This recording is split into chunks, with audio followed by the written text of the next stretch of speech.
Inquiry into the National Road Safety Strategy Implementation Plan. Have we got someone who could talk about that? Yes, Senator. Aha. Jessica Hall,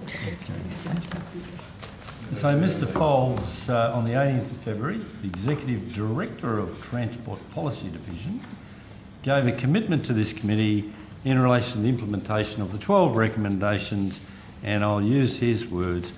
The aim is to have both the implementation plan and the governance review at the Council of Australian Government's Transport Infrastructure Council at its first meeting this year. So we're talking 18th February. Now, the governance review, was that presented to the Transport Infrastructure Council? Yes, it was, Senator. Was the implementation plan presented? Senator, it was as a draft. We'd been working with the states and territories on that, and so a draft implementation plan was considered by the council. So it wasn't presented? A draft implementation plan that had been worked up in agreement with the states and territories was presented to the council for consideration. Okay, so a governance review was presented and a draft implementation plan.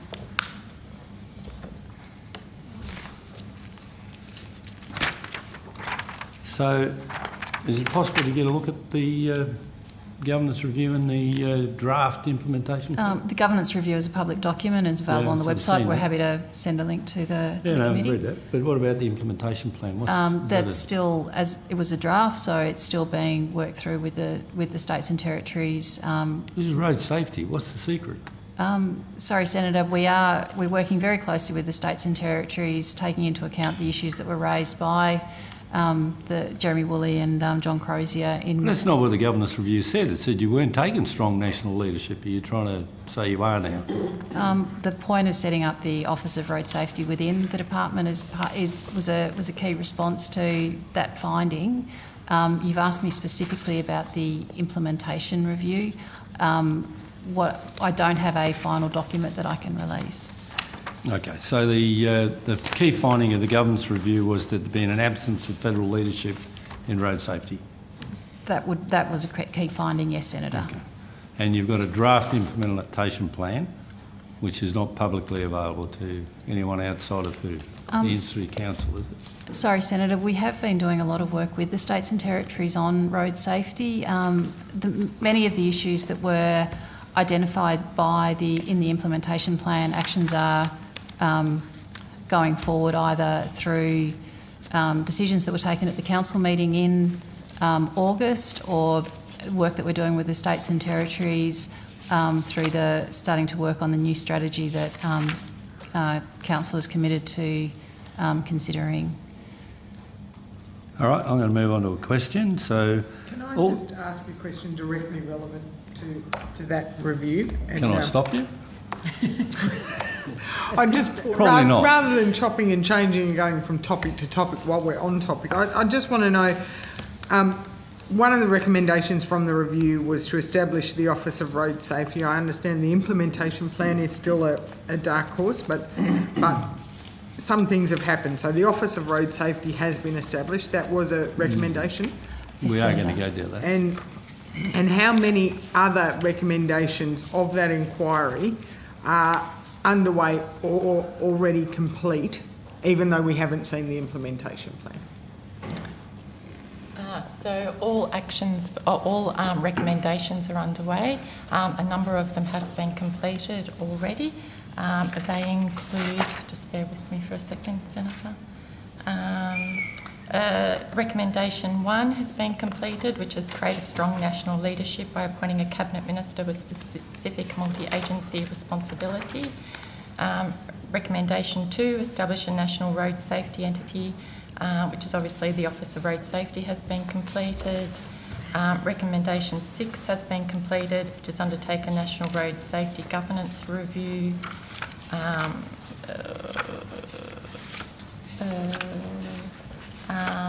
All the others are currently underway.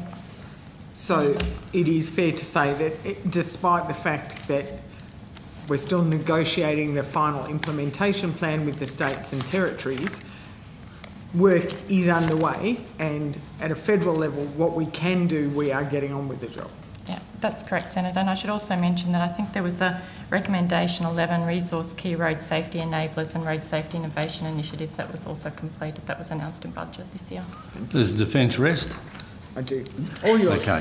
So at the estimates hearing of the 18th of February, the Deputy Secretary, Pip Spence, and the Acting General Manager of Road Safety Task Force, Ms Sue Tucker, both assured the committee that inquiry chairs Professor Woolley and Dr Crozier were among the experts consulted by the task force to address the inquiry's 12 recommendations.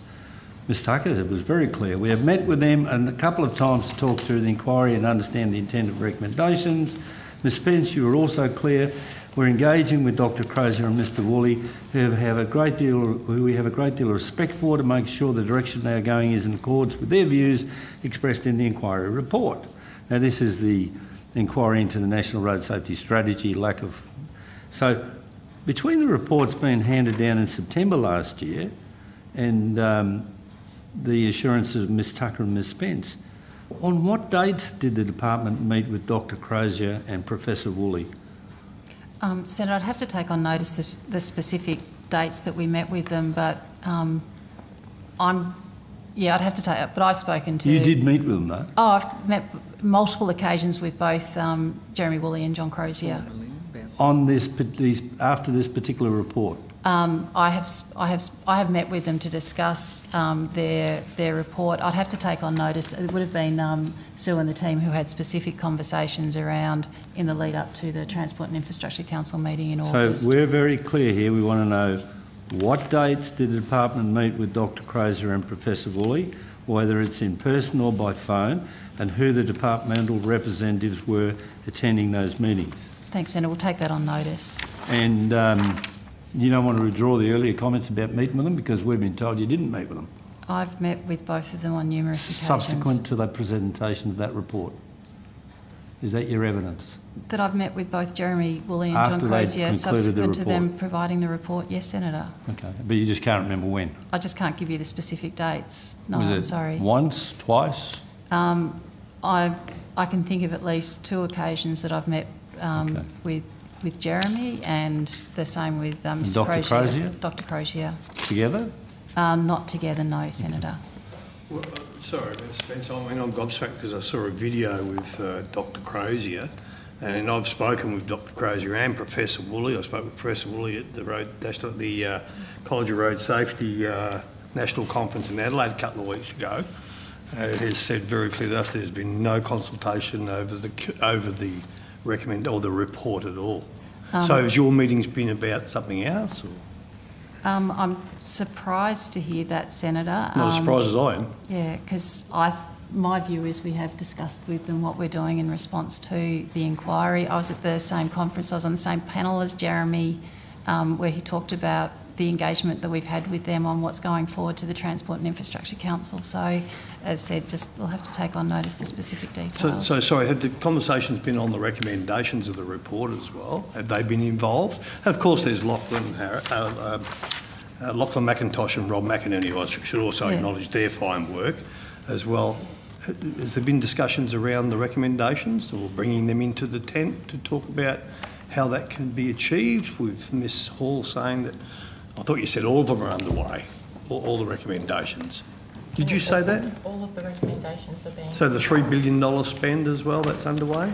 The $3 billion in regards to the infrastructure investment, the government is already spending... Sorry, I've digressed. I just want to come back to Ms Spence, because I'm shocked. But I'm keen to see where the $3 billion spend that you've committed to. So we can table some information for you, Senator, in regards to the what is expended currently on infrastructure. We can come back to these recommendations, but I'm just very keen, because that's clearly what has been told to me. So, Ms Spence, you've taken the exact dates on notice. Is there no one in the room or in the adjoining room who would be able to shed some light on this this question? No, I'm sorry, Senator. We have taken it on notice, and as I said, I have met with both John and Jeremy. We have discussed the way we're taking the inquiry forward into the Transport and Infrastructure Council, and I'll get back to you with specific information on meetings that the department has held with both of them, subsequent to them providing the inquiry report. So the video that Senator Stirls has commented on, are you aware of it? Yes, Senator, I have seen that video. And what was the result, what was the department's reaction to that video? Which is, you know, basically a public plea from the co-chairs.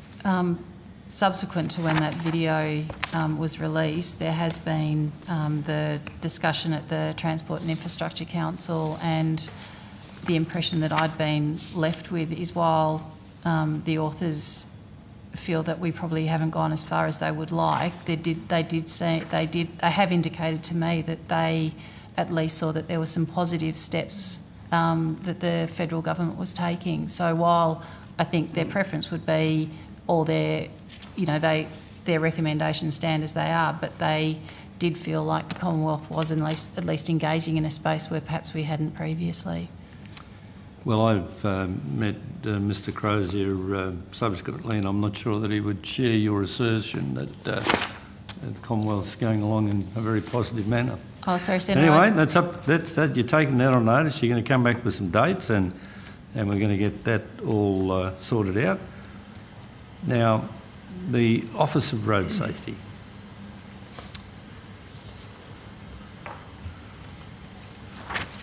Have we got a structure there? I mean, do we know what's happening there? I mean, I've had some industry feedback that the... have you got a CEO yet? No, we're close to finalising that appointment. So you have a structure though. There's so many SES. There's a branch that's now been established within the Surface Transport Policy Division. So it's clearly identified in our organisation chart, and we have a recruitment process underway and very close to completion for the head of the Office of Road Safety. Have you had industry feedback that the structure is probably not likely to work all that well, given that the CEO is four levels down from a decision maker?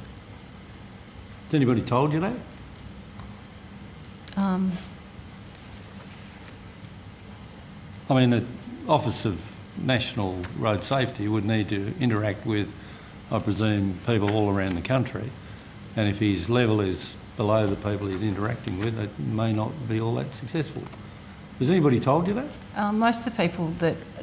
No one has said that specifically to me. They may have raised it with other members of the department. Well, perhaps on notice if you could give us some feedback about industry assessment of the structure of the office, because I've had criticism put to me is that, that no suitably qualified person in the private sector would apply for it because it lacks a clear decision-making role, and they think it's doomed to fail because it's too far down the ladder of decision-making in the department. That's pretty straightforward feedback. I'm sure you'd have had the same.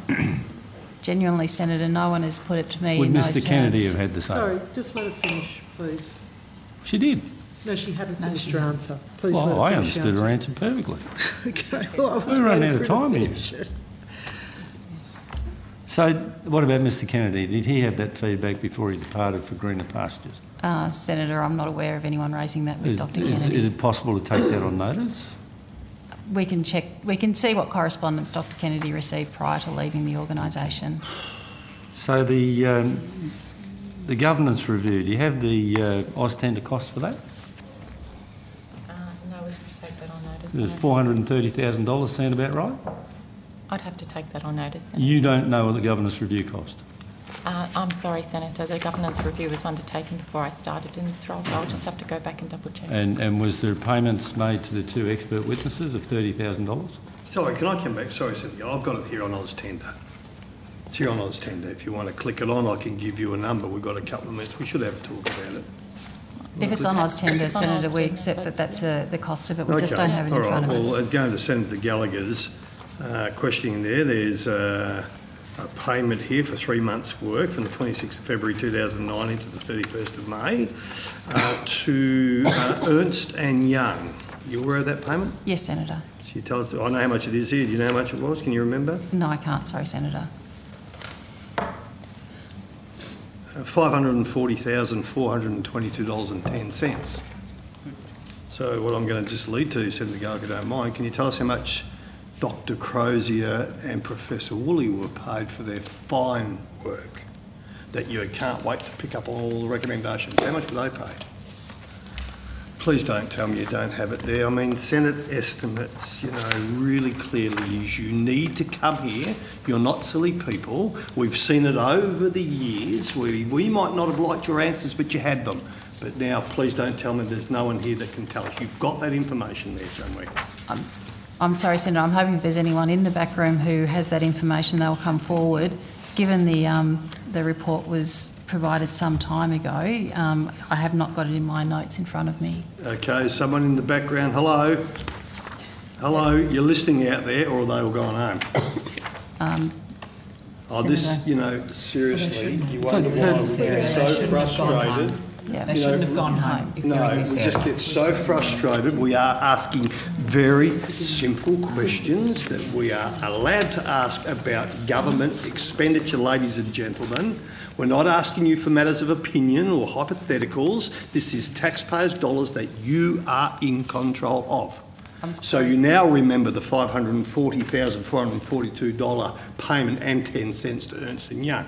So while we're waiting for someone to come in here very quickly, because, well, Senator Gallagher, I interrupt you, but I'm very keen to know about two other payments that were made as well. So if we can just get this in perspective, you have Professor Woolley, a renowned expert in road safety. Yep. You have John Crozier, I think the president of the Crozier, Australasian College Australian of story Surgeons, 2 weeks ago. an absolute outstanding individual in the community. And you have Lachlan McIntosh, all charged by the minister to do a job. Yep. And they done it on a shoestring when I hear the figures quoted about the governance review. Because my understanding is they did it for travel and a modest reimbursement. That's my recollection as well, Senator. And the result of their work is that we spent how much? $540,000 on a governance review. No, we spent more. That's one. That's Ernst & Young. That's Ernst & Young.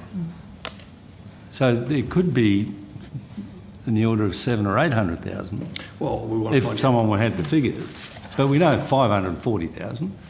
I don't think you spend 20% of that on the three eminent experts. Well, let's find out. Someone's going to be here to give us the answer, Senator Gallagher, so we know exactly. Someone knows, and they're in this building. So what the industry is looking and saying to interested parties in road safety is, they're at it again. They're going to do this huge bloody inquiry, expending huge amounts of taxpayers' dollars to discover what they already know. There hasn't been a great deal of leadership in the federal sphere for a decade. So I'm not excluding us. I mean, I don't care. In terms of road safety, I'm completely agnostic. I don't care who's in power. We should be doing much better. We get these genuine committed individuals who have made their life passion road safety. They do a job, and your answer is to go and spend $500,000 plus with Ernst & Young and others, re-examining the entrails of what we already know. No, sorry, Senator. I mean, it was responding to one of their recommendations to undertake the governance review. We were responding to one of their recommendations in doing that piece of work. Okay. But I want to know how much, so please, Ms Spence, how much did Professor Woolley, Dr Crozier, Mr McIntosh and Mr McInerney get paid to do that report individually? Senator, I've got staff behind me trying to find that answer. All right. I cannot guarantee I can find it for you tonight, but we are trying. That's great. Can I, Senator Gallagher, can I just follow on there? Yes, certainly. I'm still on the AusTend and the contract notice view is CN3584933. Now, there's another one here, peer review for road safety governance. And the reason for the consultancy is need for independent research or assessment. So someone's going to be, I assume, checking if Dr Crozier and Professor Woolley weren't bull dusting to us or something like that. Is that right? No, Senator. There was a there was a strong there was a concern that was articulated to us by some of the states and territories and some of the other stakeholders that the Australian government doing the governance review would mean that it wasn't a transparent process, and they were concerned that it would be a whitewash, I suppose, for want of other words. And so as a result, we also contracted two independent peer, Yeah. two independent experts Yeah, to I've got 'em undertake a here. peer review of the governance review, and their report was included, it was published as part of the governance review. Okay, and it all ticked off tickety-boo that Professor Woolley and... It wasn't around Professor Woolley or Dr Crozier's work, it was around the governance review that was subsequently Okay. commissioned by EY and prepared by EY. So may I ask then, okay, so for the 12th of March 2019 to the 28th of June, 3 months, there was a contract value in Australian dollars of $30,000. So I looked down and I thought, who's this going to? And it says Jeannie or Jean Breen Consulting, Yes. Rose Cottage, Buckton, Skipton in England. So what's that all about? Can you help me out? Yes, Senator. I don't have her CV in front of me, but she is actually considered to be a international road safety expert who is well respected across the industry, and hence she was identified as an appropriate person to undertake a peer review. Okay, no worries. And we've got another one, and I just got to get my magic finger out. No, just bear with me. Careful. And I'll go to, it's unloaded. I'll go to the next one here. So you can, there's another one. Safe Systems Solutions Proprietary Limited, probably the same time amount, 12th of March to the 28th of June, 24,200. So Again, who's that? And what's that about? That was the second peer review. Yeah, no, I'm aware of that. Dave Shelton, who Dave Shelton, yeah, sorry, Yeah. you didn't say that, I missed that out. and again, he's got a Australian-based strong experience in the area, and Okay, so he for was a respected Sure. independent review. So for the time remaining, they both came back and said, we're happy that the government's taken this review seriously and you're not going to whitewash it. So what did it involve them doing? It involved them doing an initial review of the draft governance review and then providing advice that was... The draft governance review? The draft governance review that EY and the department prepared. So these mob were checking up on EY, were they? EY and the department. Right. And obviously it's just desktop because you're not going to come out from England, or do you come out? No, we sent them the draft report and they provided comments on whether they felt it was addressing the terms of reference and adequately addressing the issues that had been raised, including through the inquiry report. And then the report was updated and was sent to them for final review, and their comments on the governance review were included in the report that was now publicly available. Okay. Is that normal to get a draft report and then peer review it? before- As I said, Senator, there was some concern that it wouldn't be, I think, probably reflecting the concerns about the way the Australian government has our role in road safety. There was just a strong view from the states and territories and some of the other key stakeholders. So no, it's not normal process, but we felt it was appropriate in the circumstances. So, have you ever done that before? You've taken a draft report and then what were you looking for? I mean, it's a report. Did you ask for a draft report and then you were going to revise it or something? We asked for a draft report. We wanted to make sure that there was credibility in what was provided. We didn't think that it was really sufficient for this. What are you paying the money for then if you're not going to get credibility? Senator, You pay someone $400,000, I'm sure they're going to give you a credible report. 540. Are they not? Senator, we were confident that we'd get a good report from EY, but we weren't the only audience for this, and so we wanted to give everyone as much comfort that they could that the Australian government was taking the recommendations of Professor Woolley and Dr Crozier seriously. And it is unusual to do this. I haven't been involved in a process where we've had an independent peer review of a draft report prepared. Okay. Yeah. So I've got very little time and I've got 6 questions, and if you And I want don't to find know... out how much Jeremy and John were paid. Yeah, well, they're going to do that. We're still... We've got somebody. Well, they're going to come and interrupt us when they get that. So who received the draft report on what date? Is that an on-notice question? That's on notice, Senator. Was the department able to respond to the draft findings or draft content? Were Sorry, you Senator? responding to that, or was it just the peer reviewers? I don't understand your question, I'm sorry, Was the Senator. department able to respond to the draft findings or the draft content? We were able to work with EY to respond to the comments that So we you could received from the change the peer report. review. Yes, Despite paying the money, you could actually say, oh, look, we don't think that draft finding's good. We could ask the EY and the work that we were doing within the department to expand upon the issues that had been raised in response to what the peer reviewers said. Could you tell us on notice what the draft findings were that the department needed to respond to? I'd have to take that on notice, Senator. Who signed off on the department's feedback? Was that you, Ms Spence? I'm not quite sure what you mean by the department's feedback. I understand there was the independent peer review feedback that was provided to us, and working with EY to update the governance review before it was finalised. Okay, so you purchased feedback by way of 2 tenders, and you had an opportunity to talk about the draft findings. I'm asking very clearly, who signed off on that feedback? Senator, I think that probably would have been done by either the executive director or the head of the. Well, perhaps you better take it on notice so you don't mislead the committee and just tell us who signed off on it. Can this committee get a copy of the department's response to the draft findings or draft content? Did you have a formal document? Senator, I'm really.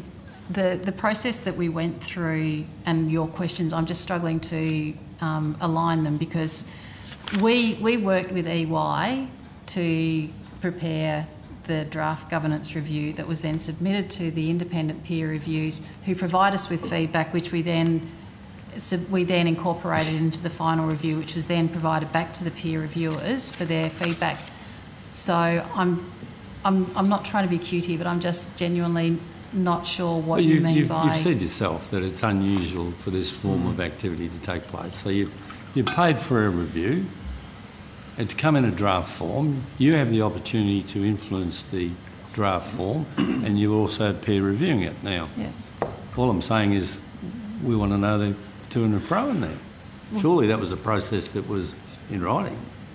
Senator, I'll take on notice and get back to you what interactions there were.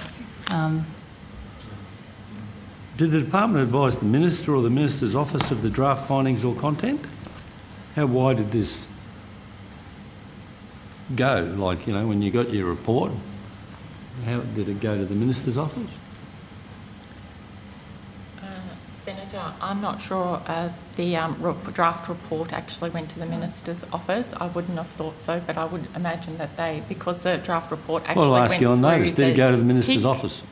Well, because it went through the TIC process. The final review went to the minister. The draft review went to the peer reviews, to state and territory officials, to make sure that the final governance review was actually considered to be a report that accurately reflected the current state in Australia. And responded to the recommendation 6 of the inquiry. So I'll just read this out. So did the department advise the minister or the minister's office of the draft findings or content? First question. And if so, who did the advising? Second question. And third question, on what date? And then finally, what response came from the minister's office, and the committee, can the committee be furnished with that response? So take that on notice, very Senator. clear questions in a highly unusual set of circumstances. And we do have many more questions, Senator McDonald.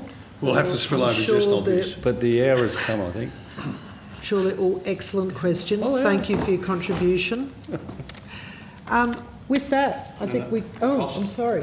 You've just taken that on notice, didn't you? No, the cost to... I was trying to... I said if we could find it, we would find it, but I haven't got it in front of me, so I'm really sorry, Senator. You know, I just got to say, okay, but I mean, this is just highly, highly unprofessional, really. Seriously, if I was talking about secret drinks the minister was having with mates in big business, I'd understand you protecting. Something as simple, as important as this is absolutely disgraceful. And this, I tell you, honestly, the department, under Mike Murdoch, we would have had to answer. So that concludes